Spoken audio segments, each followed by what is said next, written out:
D'ailleurs, pourquoi Radwan Laflahi n'enlève pas son t-shirt dans cette version confinée, hein?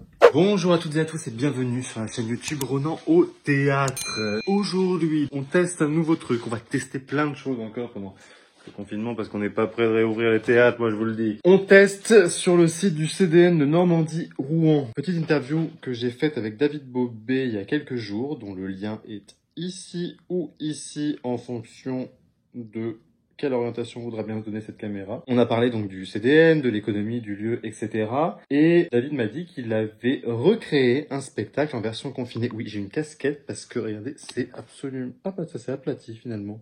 Donc David a recréé le spectacle Le Fait qu'il avait créé en 2004 à Caen. C'est un texte de Ronan Chénaud. Ronan Chénaud dont je connais bien l'actualité parce que j'ai une Google Alert sur l'expression Ronan au théâtre. Sauf que du coup, dès que Ronan Chénaud est cité quelque part, il y a le mot théâtre dans l'article. Donc je reçois aussi tous les articles qui concernent Ronan Chénaud. Donc ce spectacle créé en 2004, ensuite recréé au Gogol Center avec Kirill Serebrennikov en 2010 et recréé du coup en 2016 à Rouen dans une nouvelle version avec d'autres acteurs, avec notamment Radwan Laflahi, qu'on commence à bien connaître dans le théâtre, qui était Per Gynt. Toujours pas la prononciation de ce truc. Ça se passe dans une salle de bain, c'est une introspection. J'ai pas vu le spectacle, jamais, ni la version première version, ni la version de 2016. Et comme donc c'est une petite introspection dans une salle de bain d'un jeune homme, eh bien David a eu l'idée de recréer ce spectacle en version confinée, dirigée par webcam et filmé avec téléphone et webcam aussi. Et donc c'est ça qu'on va regarder. Et ce qui est drôle, c'est que donc Kirill Serebrennikov a eu la même idée avec les acteurs du Gogol Center, sachant que c'est une version un peu différente qui a été un peu réécrite pour le contexte social de la Russie. La version française parle beaucoup plus des questions sociétales françaises, donc notamment ce qui animait beaucoup le débat en 2016, qui l'anime toujours mais un peu moins en ce moment, l'islamophobie. Voilà, on va regarder ça dans annonce. On te renvoie à quoi? Avant toutes ces histoires, on faisait comment? Avant quelles histoires? Avant les attentats. C'était pareil. C'est juste devenu pire. Ouais, mais du coup, je me demande s'il n'y a pas... À quoi on te renvoie? Ça me fait penser à ce proverbe que j'avais appris quand j'étais gamin. Que tu es d'origine musulmane?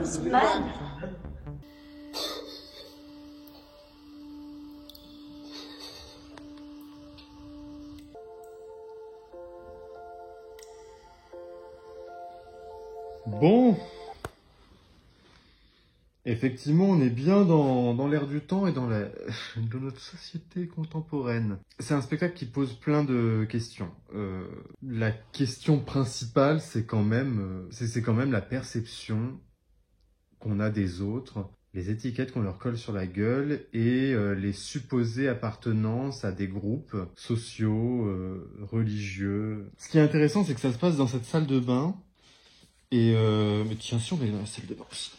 On est bien là. La salle de bain, c'est quand même l'endroit de l'introspection. C'est le moment, c'est le sas entre la vie publique et la vie privée. C'est par là, ça va résonner beaucoup trop, je me casse. C'est l'endroit où tu passes devant ton miroir avant de sortir de chez toi. Et c'est l'endroit où tu passes, pareil, devant ton miroir avant d'aller te coucher. La douche aussi, c'est quand même un grand moment de solitude et de réflexion, la douche, les toilettes aussi. Donc évidemment, ça se prête bien au confinement et ça se prête à la réflexion et ça se prête à...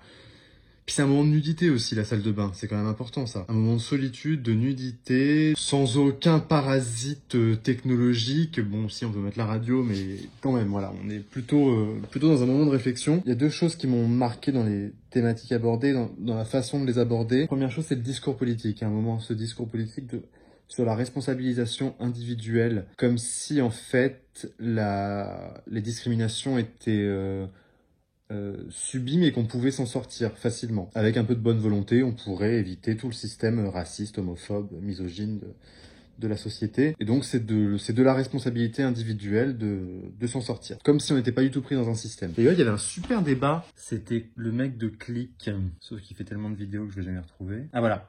Battle d'éloquence entre Kerry James et Non, oh non, c'est plus disponible. Si, la vidéo est disponible sur Twitter. L'État est-il seul responsable de la situation actuelle des banlieues? L'État est-il seul responsable de la situation actuelle des banlieues? Voilà, c'était ça le thème. Ils avaient fait une mini battle d'éloquence en disant d'un côté oui, de l'autre côté non. Le but, c'était pas de défendre ses idées, mais de construire un débat. C'était hyper intéressant parce que, en fait, des deux côtés, ça ne va pas. C'est là que l'extrémisme ne sert à rien. En tout cas, ce discours politique donc dans le spectacle dit que clairement, c'est de l'ordre de la responsabilité individuelle uniquement. Et ce discours politique, donc, il va aussi éclairer la suite du spectacle parce que notamment, il y a ce moment où le personnage principal est vraiment dans une phase down et il est en visio avec tous ses potes et là les gens qui sont censés lui remonter le moral en fait vont lui coller des étiquettes sur la gueule mais presque sans le vouloir en utilisant des mots hyper maladroits comme le vous inclusif à une communauté. C'est-à-dire que t'as rien demandé, tu vas juste pas bien et d'un coup dans le regard de l'autre tu es supposé arabe et supposé musulman et donc tu devrais en plus c'est ça tu devrais faire des choses, participer par exemple aux marches du 11 janvier pour Charlie Hebdo. Et d'ailleurs, alors,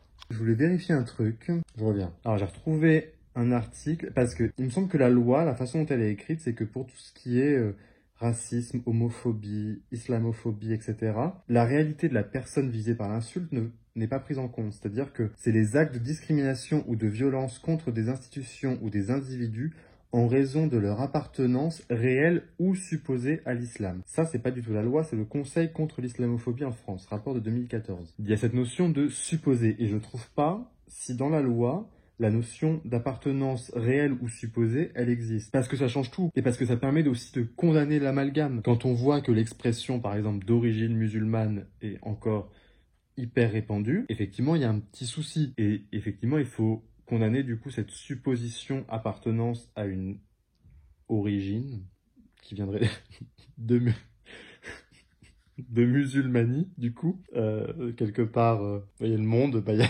la musulmane. C'est fatigué hein. Donc en gros que tu viennes de musulmanie ou pas en tout cas voilà il y a cet amalgame et d'ailleurs il répond un moment dans le spectacle en disant non je suis pas arabe je suis berbère et je sais même plus s'il dit oui ou pas, je suis musulman. Mais c'est-à-dire qu'il y a un chaînon de déconstruction à mettre en place qui est immense parce que sur un critère physique, on va te supposer d'origine arabe et donc de cette supposition d'une origine, on va te supposer musulman. Après, pour aller plus loin chez d'autres, on va te supposer terroriste. C'est compliqué, mais exactement comme dans le spectacle We Love Arabs de Hillel Kogan. Hillel Kogan donc interprétait le juif israélien, et il voulait un danseur arabe pour faire une confrontation. Sauf que à aucun moment du casting il ne se pose la question de la religion de son danseur arabe, et vient le moment où il faut dessiner un signe distinctif et où lui se dessine l'étoile de David, parce qu'il est juif, et dessine un croissant de lune sur le corps, sur le visage du danseur Adi Boutrous. Sauf que Adi Boutrous, il n'est pas du tout musulman, il est chrétien. Et en fait, c'est tout ça qui est abordé dans ce spectacle. Après, le seul petit truc où j'ai un petit peu tiqué, c'est au tout début, et peut-être que ce texte a pas vraiment sa place au début. C'est un des premiers monologues où il est question des rôles que Radwan Neflahi peut jouer. Et donc il dit, ce qui s'entend tout à fait, hein, qu'il veut pas jouer les rôles de... C'est pas qu'il veut pas jouer les rôles de caïd, c'est qu'il veut pas jouer que ça. Le caïd de banlieue, le stéréotype. Et effectivement, c'est un grand sujet. D'ailleurs, c'est un des sujets de la série Hollywood qui est super, de Ryan Murphy sur Netflix. Et je suis sûr qu'on peut encore entendre cette phrase dans le cinéma. C'est un rôle pour un blanc. C'est-à-dire qu'il y a encore des rôles, même dans de la figuration, où la couleur de peau n'a aucun intérêt dramaturgique, et où pourtant, systématiquement, le rôle va être distribué à une personne blanche. Dans ce spectacle, particulièrement, il y a cette idée de dénoncer. Et je trouve que on a beaucoup de films et de théâtre comme ça encore aujourd'hui, qui se bloquent un peu là-dessus, sur le fait de dénoncer le fait que lorsque tu n'es pas blanc, il y a des rôles auxquels tu n'as pas accès, et en même temps qui, en faisant ça, continue à enfermer et cristallise un peu plus le rôle du personnage racisé. Parce que l'autre voit, et c'est pour ça que je dis qu'il n'y a pas vraiment de débat, puisque c'est celle aussi que David prend, c'est vraiment d'être militant en faisant, en distribuant les rôles autrement, sans le dire. Et alors là, c'est un militantisme doux, qui infuse comme ça, avec de nouvelles images, des nouveaux visages. Parce que mine de rien, j'ai l'impression par exemple qu'à Broadway et à Hollywood, depuis qu'ils ont été hyper vigilants avec ça, que ce soit pour les rôles de femmes, on voit énormément de femmes qui font la suite maintenant de blockbusters qui étaient uniquement masculins jusqu'à présent, ou que ce soit même à Broadway sur la distribution des rôles, par exemple Les Misérables, où la couleur de peau n'est plus du tout un critère. On s'en fout, enfin c'est du théâtre, et que si Broadway avait une véracité historique, ça se saurait. Donc il y a deux choses, il y a d'un côté faire et diffuser l'image sans le dire, tout en affirmant quand même ce choix, ça reste un acte politique aujourd'hui, et faire des spectacles qui disent, qui revendiquent ça, qui l'expliquent, mais on peut aussi cumuler les deux. Je pense qu'il faut juste faire attention avec les rôles qui revendiquent ça, parce que effectivement ça risque de cristalliser autrement, et ça pourrait faire un effet un peu négatif à un moment. Voilà, bonne expérience quand même ce fait. Je l'avais pas vu. Il manque quand même, d'après moi, il me semblait qu'il y avait un petit peu du corps quand même. Du corps un peu musculeux. D'ailleurs, pourquoi Radwan Laflahin n'enlève pas son t-shirt dans cette version confinée? Hein? Bah oui, voilà. Oui, c'est ça. Dans la version scénique, il y avait de la flotte et il y avait du t-shirt mouillé. Je trouve que ça manque. Voilà, c'est la fin de cette vidéo. J'espère que ça vous a plu. N'hésitez pas à aller voir cette version de faits confinés sur le site du CDN de Normandie-Rouen. N'oubliez pas de partager la vidéo, de liker et de vous abonner à la chaîne. Et puis nous, on se dit à très bientôt pour une nouvelle vidéo confinée, mais avec du théâtre. À bientôt.